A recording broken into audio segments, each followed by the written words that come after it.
د کابل په فضا د توحید د بیرغ څپې د کابل په مقدسه خاوره باندې د توحید ګلورینې څپې خپروي.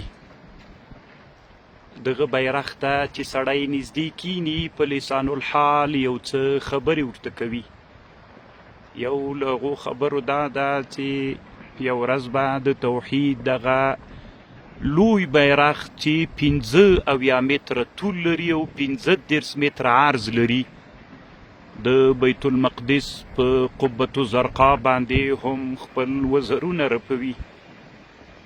د توحید دغه بیرغ به یو ورځ د بخارا په زړه کې د مسجد منارې کلان باندې بیا پرواز کوي.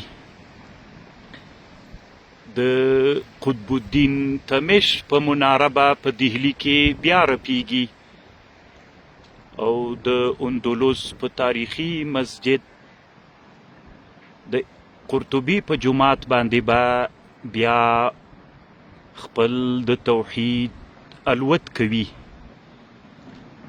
دا بیرغ اسلامی امت خصوصا د اسلامی امت مجاهدینو ته په لسان الحال یو خبر ورکوي. مونږ نه په شهادتونو ستړي کیږو، نه په شهادتونو په مرګونو ختمیږو. ان شاء الله که د الله عز وجل خوښه وه دغه بیرغ به لکه څنګه چې نن د کابل په فضا د غرور او د غیرت څپې وهي، یو ورځ به یې الله عز وجل د همدغو مبارکو وینو په برکت باندې بیا د مونږ په خپلو تاریخي اماکنو پرواز کوي.